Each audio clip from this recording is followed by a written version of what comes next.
ቤዛ ተደብድባ ወደ ቤት ስትገባ ሱራፌል በጣም ይደነግጥና ቆይ ምንድነው ምን ሆነሽ ነው ቤዛ ሲላት ያው ተነግረውና የሮቤል ሚስት እንደሆነች ተነግረዋለች። ሮቤልም ቤት ሚስትህን ያው ቅምጥህን ጥሩ አርጌ ልክ አስገብችልሃለሁ ስትለው አንገቷን ይይዛታል። እገልሻለሁ አንቺ ሴት ምን እያደረግሽ ነው? ምንድነው የምትይው? ማንን ነው ደግሞ? የምንቅምጥ ነው? ግን ያው እንደምታስበው አይደለም ልጁ ምንም የሚሆን አይመስለኝም ጥንሱ ስትለው ጭራሽ ስለዚህም ደርሰሻል በማለት ይሰድባታል ማህሌትን። ማህሌትም ልጅም ላይ ደርሳችኋል። እኔን ያለ ምንም ምክንያት እኮ ነው የፈታኸኝ፣ እንዴት ያለ ምክንያት ትፈታኛለህ ስትል ትናገረዋለች። ሮቤልም የምን ልጅ ነው የምታወሪው? ስለ ልጅ እኔ ምንም እማቀው ነገር የለም፣ እኔ ልጅ የለኝም። ግን አንድ ነገር ልንገርሽ፣ አልፈልግሽም፣ አልወድሽም። በቃ ሳልወድሽ አግብቼሽ ኑር ያለው ከዚህ በኋላ ደግሞ የመኖር ግዴታ የለብኝም። ስፈልግ አብሬሽ ኑር ያለው፣ ሳልፈልግ ደግሞ የመፍታት መብቴ ነው። እንደውም ልንገርሽ ካሁኑ ሮብ የመጨረሻ የፍርድ ቤት ቀጠሮ ነው እንዳትቀሪ፣ ከቀረሽ ደግሞ ያው በሌለሽበት የፍች ወረቀቱ ይቀደድልሻል ይላታል። ማህሌትም ታየኛለህ፣ ቆይ እኔ የማደርገውን እኔ ማህሌት አይደለሁም አውቃለሁ። ቤዛን ለምን እንደምትፈልጋትና ለምን እንደሆነ በደንብ አውቃለሁ። ምክንያቱም የቤተሰቦችን ሀብት ለመመለስ እንደሆነ ይገባኛል፣ ለበቀል እንጂ ፍቅር እንዳልሆነ በደንብ ጠንቅቄ አውቃለሁ ትለዋለች። እኮ እንዴት እንደዚህ ትይኛለሽ? የምታውቂው ነገር የለም፣ አርፈሽ ብትቀመጭ ይሻልሻል አንቺ ሴትዮ፣ ነግሬሻለሁ ይላታል። በዛን መሀል ሉሊት ካክስቷ ጋር ቁጭ እንዳለች ለምንድን ነው ቆይ ይሄ ነገር ለምንድን ነው? ሮቤል ደወለ እኮ እንደውም አናግራት ትለዋለች። ሮቤል እያዋራት ነበር አክስትየዋንና እዩልሽ ሉሊት ደህና ነች፣ ምንም አልሆነችም። ሉላ ምንድን ነው የምትለው? አይ ባለቤቴ እኮ ጉዳት አደርሽባታለሁ ስላለችኝ ደንግጬ ነው ሲላት፣ አይ እሷ ደህና ነች፣ ያው አለች አዋራት ትለዋለች። ሉላም አንስታ አቤት ሮቤል ምንድን ነው? እኔ ምንም አልሆንኩኝም፣ ግን ቤዛን ይመስለኛል የመታቻት። እናስ ለምንድን ነው እንደዚህ ስም የሚሆነው ስትል ትነግረዋለች።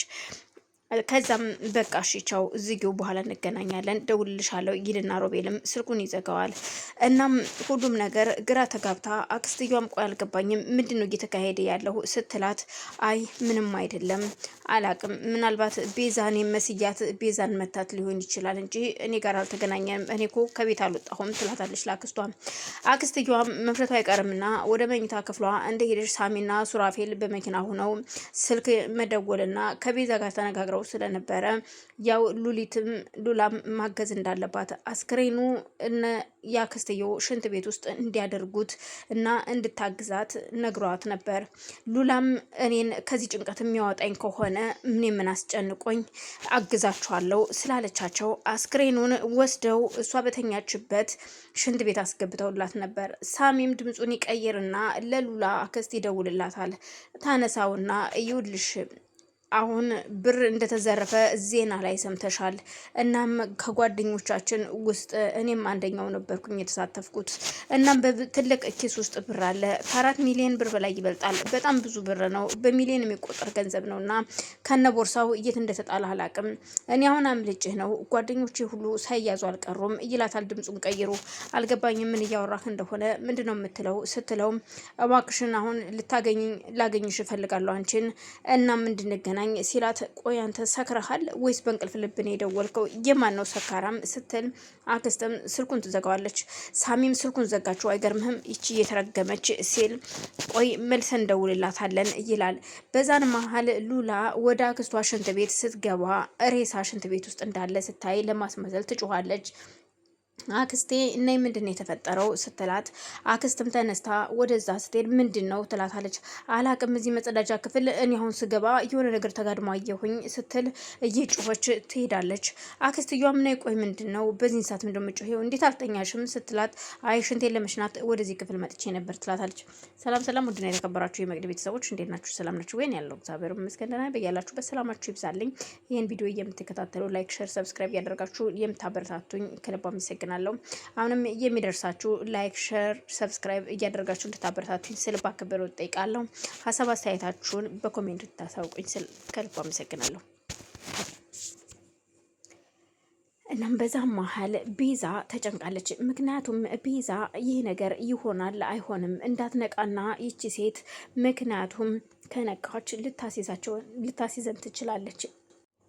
ልታስይዘን ትችላለች እያለች ብቻዋን ተጨንቃለች። ሱራፌልና ሳሚ ያው እሷን ለማሳመን የቻሉትን ያህል እየጣሩ ነው። ግን ደግሞ ሉላም ይሄ ነገር እውነት ሊሆን ይችላል፣ ምክንያቱም ይህንን ድራግ እዛው ከአስክሬኗ አጠገብ ሉላ እንድታስቀምጥላቸው አግዛቸዋለች። ግን ደግሞ ሉላ አሁን አክስትየዋ ስለማታቅ እውነት አክስት ታቂ ሆን ወይስ አታቅም የሚለው ነገር ግራ ተጋብቷል። አክስቷ ሉላን እያመነቻት አይደለም። ሉላ ደግሞ አንቺ እኮ እኔን አትወጂኝም፣ እናቴ ስትል ልጄ እባክሽ ልጄ የሚለው ቃል ባንቺ እንዲጠራ አልፈልግም።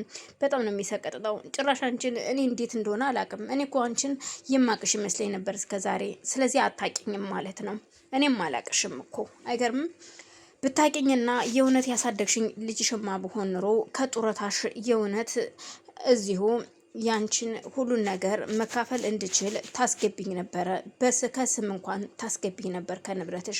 ግን ያንን እኔን እንደማትወጂኝና እንደማትፈልጊኝ ስላወቅሽ መሰለኝ እኮ ንብረቱን ሁሉ በራስሽ ስም አድርገሽ ቁጭ አልሽው። ይኸውልሽ ሉላ፣ እኔ ስሞት ሌላ የሚወርስ ሰው የለም። ከአንቺ ውጭ ማን አለ? የማደርገው የማዘጋጀው የምለፈው ላንቺው ነው ትላታለች።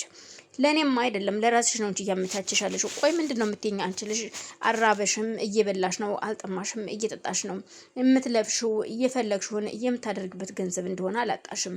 ቆይ ምን እያደረግሽ ነው? ምን እንዳደርግሽ ፈለግሽ ከዚህ በላይ ስትላት፣ ለምን ከውርስ ለምን የኔ ስም አይገባም ትላታለች። እናም ደግሞ ሆቴሉን ደግሞ ማኔጅ ለምን እኔ እንደ ማኔጅ አታስገቢኝም? እሺ እኔ ለምን ማናጀር አልሆንም ስትላት፣ አይ አንቺማ ማናጀር መሆን የለብሽም፣ ምክንያቱም ሊከስር እያለ ነው። አሁን እኔ እነዚህኞቹን ሰራተኞች አውጥቼ ሌላ ሰራተኛ ማስገባት አለብኝ ብዬ አስባለሁ።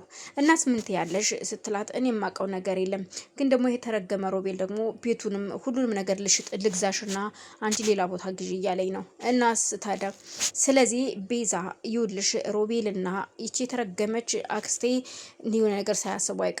ሮቤል ቤቱን ልግዛሽ እያላት ነው እና መፍጠን አለብን ትላታለች። ቤዛ በጣም ትደነግጣለች። የእውነት ነው ግን